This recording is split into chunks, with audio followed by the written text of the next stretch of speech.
ద్వితీయోపదేశకాండము 32వ అధ్యాయము. ఆకాశ మండలమా చెవినొగ్గుము, నేను మాట్లాడుదును. భూమండలమా నా నోటి మాట వినుము. నా ఉపదేశము వానవలే కురియును, నా వాక్యము మంచు వలెను, లేతగడ్డి మీద పడు చినుకుల వలెను, పచ్చిక మీద కురియు వర్షము వలెను ఉండును. నేను యెహోవా నామమును ప్రకటించెదను. మన దేవుని మహాత్మ్యమును కొనియాడుడి. ఆయన ఆశ్రయదుర్గముగానున్నాడు. ఆయన కార్యము సంపూర్ణము, ఆయన చర్యలన్నీయు న్యాయములు. ఆయన నిర్దోషి అయి నమ్ముకొనదగిన దేవుడు. ఆయన నీతిపరుడు, యథార్థవంతుడు. వారు తమ్ము చెరుపుకొనిరి, ఆయన పుత్రులు కారు, వారు కళంకులు. మూర్ఖత గల వక్రవంశము, బుద్ధిలేని అవివేక జనమా, ఇట్లు యెహోవాకు ప్రతీకారము చేయుదురా? ఆయన నిన్ను సృష్టించిన తండ్రి కాడా? ఆయనే నిన్ను పుట్టించి స్థాపించెను. పూర్వదినములను జ్ఞాపకము చేసుకొనుము, తరతరముల సంవత్సరములను తలంచుకొనుము. నీ తండ్రిని అడుగుము, అతడు నీకు తెలుపును. నీ పెద్దలను అడుగుము, వారు నీతో చెప్పుదురు. మహోన్నతుడు జనములకు వారి స్వాస్థ్యములను విభాగించినప్పుడు, నరజాతులను ప్రత్యేకించినప్పుడు, ఇశ్రాయేలీల లెక్కను బట్టి ప్రజలకు సరిహద్దులను నియమించెను. యెహోవా వంతు ఆయన జనమే, ఆయన స్వాస్థ్య భాగము యాకోబే. అరణ్య ప్రదేశములోను, భీకర ధ్వనిగల పాడైన ఎడారిలోను వాని కనుగొని ఆవరించి పరామర్శించి తన కనుపాపను వలె వాని కాపాడెను. పక్షిరాజు తన గూడు రేపి తన పిల్లలపైని అల్లాడుచు రెక్కలు చాపుకొని వాటిని పట్టుకొని తన రెక్కల మీద వాటిని మోయినట్లు యెహోవా వానిని నడిపించెను. యెహోవా మాత్రము వాని నడిపించెను. అన్యుల యొక్క దేవుళ్లలో ఏ దేవుడును ఆయనతో కూడా ఉండలేదు. భూమి యొక్క ఉన్నత స్థలముల మీద వాని నెక్కించెను. పొలముల పంట వానికి తినిపించెను. కొండ బండ నుండి తేనెను, చెకుముకి రాతి బండ నుండి నూనెను అతనికి జుర్రించెను. ఆవు మజ్జిగను, గొర్రెమేకల పచ్చి పాలను, గొర్రెపిల్లల క్రొవ్వును, బాషాను పొట్టేళ్లను, మేకలను, గోధుమల మెరికెల సారమును నీకిచ్చెను. నీవు త్రాగిన మద్యము ద్రాక్షల రసము. యెషూరూను క్రొవ్వినవాడై కాలు జాడించెను. నీవు క్రొవ్వి బలిసి మందుడవైతివి. వాడు తన్ను పుట్టించిన దేవుని విడిచెను, తన రక్షణ శైలమును తృణీకరించెను. వారు అన్యుల దేవతల చేత ఆయనకు రోషము పుట్టించిరి, హేయ కృత్యముల చేత ఆయనను కోపింపచేసిరి. వారు దేవత్వము లేని దయ్యములకు, తామెరుగని దేవతలకు, క్రొత్తగా పుట్టిన దేవతలకు, తమ పితరులు భయపడని దేవతలకు బలి అర్పించిరి. నిన్ను పుట్టించిన ఆశ్రయదుర్గమును విసర్జించితివి. నిన్ను కనిన దేవుని మరచితివి. యెహోవా దానిని చూచెను.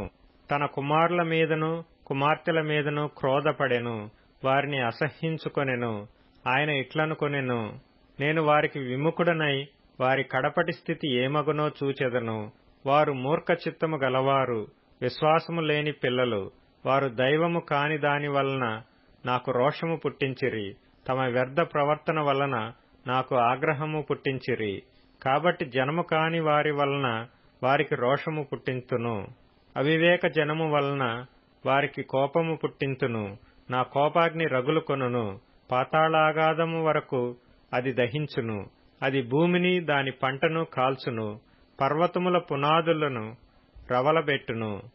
వారికి ఆపదలను విస్తరింపచేసెదను, వారి మీద నా బాణములన్నిటినీ వేసెదను. వారు కరువుచేత క్షీణించుదురు, మంటచేతను క్రూరమైన హత్యచేతను హరించిపోవుదురు. బురదలో ప్రాకు పాముల విషమును, మృగముల కోరలను వారి మీదికి రప్పించెదను.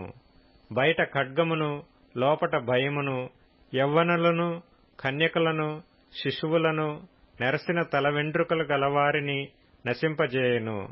వారిని దూరమునకు చెదరగొట్టెదను, వారి పేరు మనుష్యులలో లేకుండా చేసెదననుకొందును. వారి విరోధులు నిజము గ్రహింపకుందురేమో, ఇదంతయు యెహోవా చేసినది కాదు, మా బలము చేత వారిని గెలిచితిమి అని వారనుకొందురేమో. విరోధి గర్వమునకు భయపడి చెదరగొట్టలేదు, వారు ఆలోచన లేని జనము, వారిలో వివేచన లేదు. వారు జ్ఞానము తెచ్చుకొని దీని తలపోసి తమ కడవరి స్థితి యోచించుట మేలు. తమ ఆశ్రయదుర్గము వారిని అమ్మివేయని ఎడల, యెహోవా వారిని అప్పగింపని ఎడల, ఒకడు ఎట్లు 1000 మందిని తరుమును, 2 ఎట్లు 10,000 మందిని పారదోలుదురు. వారి ఆశ్రయదుర్గము మన ఆశ్రయదుర్గము వంటిది కాదు. ఇందుకు మన శత్రువులే తీర్పరులు. వారి ద్రాక్షావల్లి సొదొమ ద్రాక్షావల్లి, అది గొమొర్రా పొలములలో పుట్టినది. వారి ద్రాక్ష పండ్లు పిచ్చి ద్రాక్ష పండ్లు, వాటి గెలలు చేదైనవి. వాటి ద్రాక్షారసము క్రూర సర్పముల విషము, నాగుపాముల క్రూర విషము. ఇది నా యొద్ద మరుగుపడి ఉండలేదా? నా నిధులలో ముద్రింపబడి ఉండలేదా? వారి కాలు జారు కాలమున పగ తీర్చుటయు ప్రతిఫలమిచ్చుటయు నావే. వారి ఆపద్దినము సమీపించును, వారి గతి త్వరగా వచ్చును. వారికి ఆధారము లేకపోవును, నిర్బంధింపబడిన వాడును స్వతంత్రుడును లేకపోవును. యెహోవా చూచును, తన సేవకులను గూర్చి సంతాపపడును. నిజముగా తన ప్రజలకు తీర్పు చేయును. ఆయన వారి నైవేద్యముల క్రొవ్వును తిని, వారి పానీయార్పణమైన ద్రాక్షారసమును త్రాగిన వారి దేవతలేమైరి? వారు ఆశ్రయించిన దుర్గములే లేచి మీకు సహాయము చేయవచ్చును. వారు మీకు శరణము కానీయుడి అని చెప్పును. ఇదిగో నేనే దేవుడను, నేను తప్ప వేరొక దేవుడు లేడు. మృతి నొందించువాడను బ్రతికించువాడను నేనే, గాయపరచువాడను స్వస్థపరచువాడను నేనే. నా చేతిలో నుండి విడిపించువాడెవడనూ లేడు.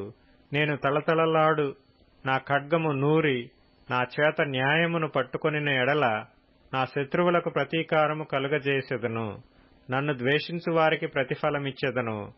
రక్తము చేత నా బాణములను మత్తిల్ల చేసెదను.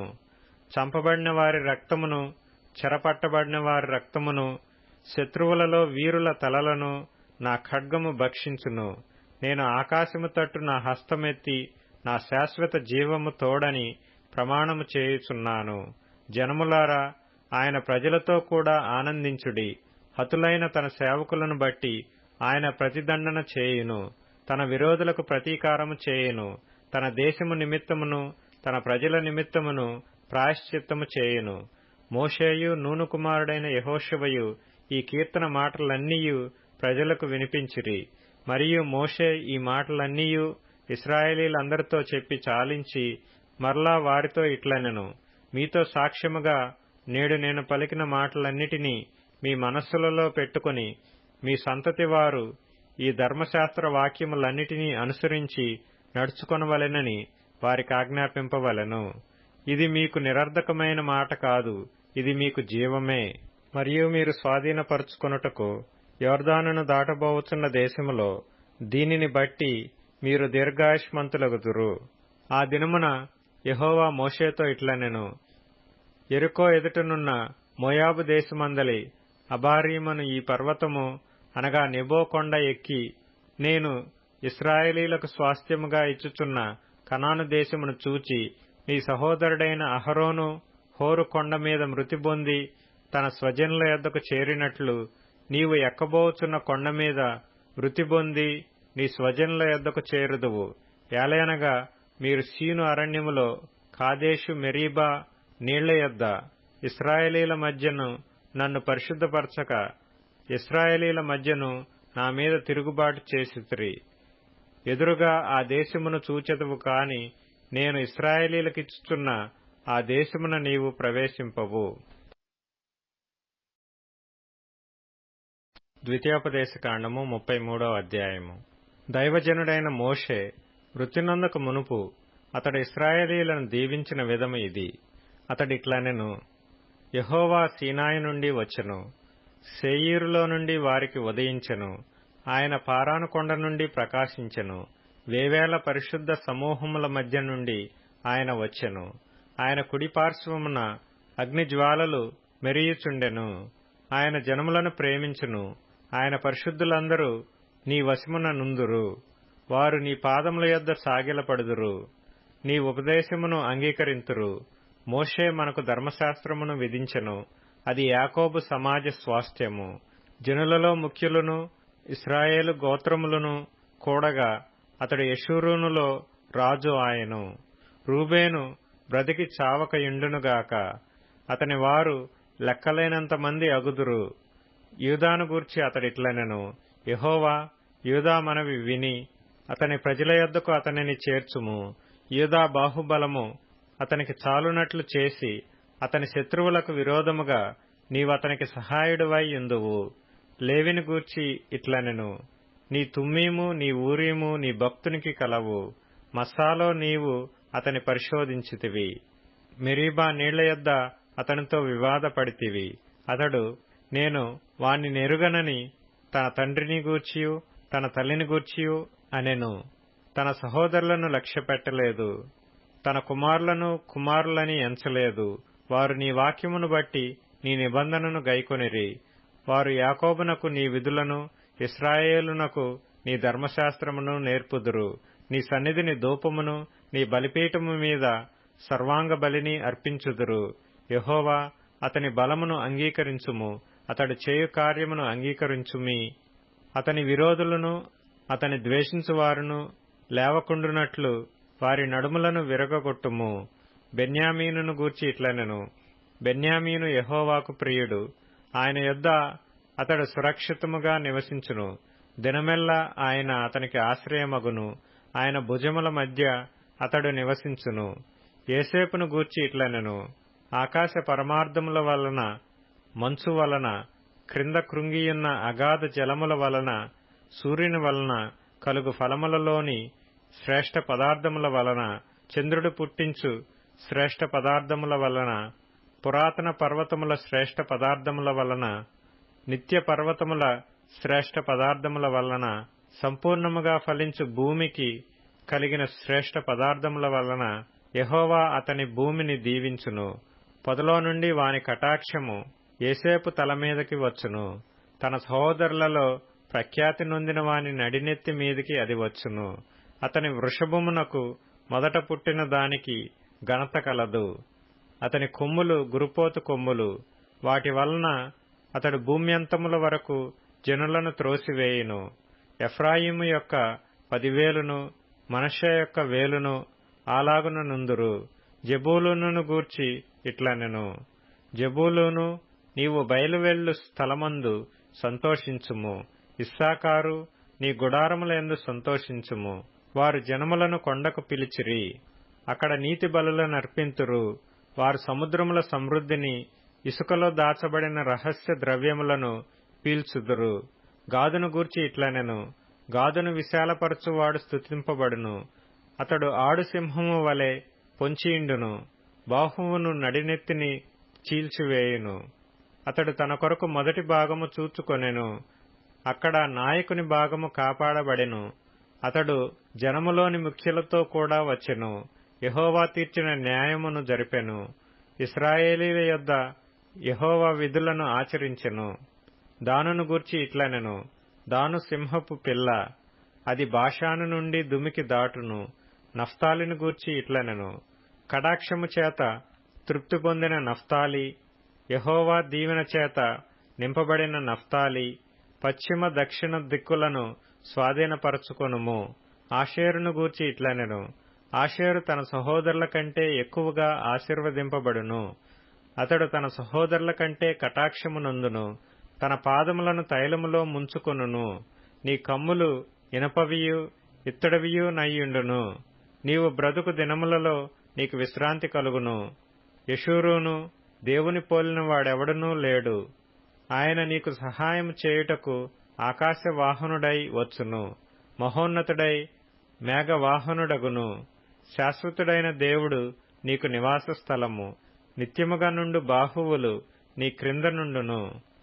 ఆయన నీ ఎదుట నుండి శత్రువును వెళ్లగొట్టి నశింపచేయుమనెను. ఇశ్రాయేలు నిర్భయముగా నివసించును. యాకోబు ఊట ప్రత్యేకింపబడును. అతడు ధాన్య ద్రాక్షారసముల గల దేశములో నుండును. అతనిపై ఆకాశము మంచును కురిపించును. ఇశ్రాయేలు నీ భాగ్యమెంత గొప్పది! యెహోవా రక్షించిన నిన్ను పోలిన వాడెవడు? ఆయన నీకు సహాయకరమైన కేడెము, నీకు ఔన్నత్యమును కలిగించు ఖడ్గము. నీ శత్రువులు నీకు లోబడినట్లుగా వారు వేషము వేయుదురు. నీవు వారి ఉన్నత స్థలములను త్రొక్కుదువు.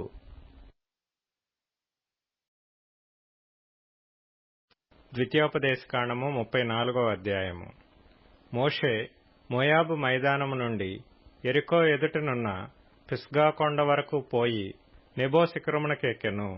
అప్పుడు యెహోవా దాను వరకు, గిలాదు దేశమంతయు, నఫ్తాలి దేశమంతయు, ఎఫ్రాయిము మనష్షేల దేశమును, పశ్చిమ సముద్రము వరకు, యూదా దేశమంతయు, దక్షిణ దేశమును, సోయరు వరకు, ఈత చెట్లు గల యెరికో లోయ చుట్టూ మైదానమును అతనికి చూపించెను. మరియు యెహోవా అతనితో ఇట్లనెను, నీ సంతానమునకిచ్చెదనని అబ్రహాము, ఇస్సాకు, యాకోబులకు నేను ప్రమాణం చేసిన దేశము ఇదే. కన్నులారా నిన్ను దాని చూడనిచ్చితిని గాని నీవు నది దాటి అక్కడికి వెళ్లకూడదు. యెహోవా సేవకుడైన మోషే యెహోవా మాట చొప్పున మోయాబు దేశంలో మృతి నొందెను. బేత్పయోరు ఎదుట మోయాబు దేశంలోనున్న లోయలో అతడు పాతిపెట్టబడెను. అతని సమాధి ఎక్కడనున్నదో నేటి వరకు ఎవరికీ తెలియదు. మోషే చనిపోయినప్పుడు 120 సంవత్సరముల ఈడు గలవాడు. అతనికి దృష్టిమాంద్యము లేదు, అతని సత్తువు తగ్గలేదు. ఇశ్రాయేలీయులు మోయాబు మైదానములలో మోషేను బట్టి 30 దినములు దుఃఖము సలుపగా మోషేను గూర్చి దుఃఖము సలిపిన దినములు సమాప్తమాయెను. మోషే తన చేతులను నూను కుమారుడైన యెహోషువ మీద ఉంచి ఉండెను గనుక అతడు జ్ఞానాత్మ పూర్ణుడాయెను. కాబట్టి ఇశ్రాయేలీయులు అతని మాట విని యెహోవా మోషేకు ఆజ్ఞాపించినట్లు చేసిరి. ఐగుప్తు దేశంలో ఫరోకును అతని సేవకులకందరికిని అతని దేశమంతటికిని ఏ సూచక క్రియలను మహత్కార్యములను చేయుటకు యెహోవా అతని పంపెనో వాటి విషయంలోనూ ఆ బాహుబలమంతటి విషయములోనూ మోషే ఇశ్రాయేలు జనులందరి కన్నుల ఎదుట కలుగజేసిన మహాభయంకర కార్యముల విషయములోనూ యెహోవాను ముఖాముఖిగా ఎరిగిన మోషే వంటి ఇంకొక ప్రవక్త ఇశ్రాయేలీలలో ఇదివరకు పుట్టలేదు. కీర్తనల గ్రంథం 53వ కీర్తన. దేవుడు లేడని బుద్ధిహీనులు తమ హృదయములో అనుకొందురు. వారు చెడిపోయిన వారు అసహ్య కార్యములు చేయుదురు. మేలు చేయువాడొక్కడునూ లేడు. వివేకము కలిగి దేవుని వెదకువారు కలరేమో అని దేవుడు ఆకాశము నుండి చూచి నరులను పరీక్షించెను. వారందరూ దారి తొలగి బొత్తిగా చెడియున్నారు. ఒకడును తప్పకుండా అందరూ చెడియున్నారు. మేలు చేయువారెవరనూ లేరు, ఒక్కడైననూ లేడు. దేవునికి ప్రార్థన చేయక ఆహారము మింగునట్లుగా నా ప్రజలను మృంగు పాపాత్ములకు తెలివిలేదా? భయకారణము లేనిచోట వారు భయాక్రాంతులైరి. నన్ను ముట్టడి వేయి వారి ఎముకలను దేవుడు చెదరగొట్టియున్నాడు. దేవుడు వారిని ఉపేక్షించెను గనుక నీవు వారిని సిగ్గుపరిచితివి. సియోనులో నుండి ఇశ్రాయేలునకు రక్షణ కలుగునుగాక. దేవుడు చెరలోనున్న తన ప్రజలను రప్పించునప్పుడు యాకోబు హర్షించును, ఇశ్రాయేలు సంతోషించును.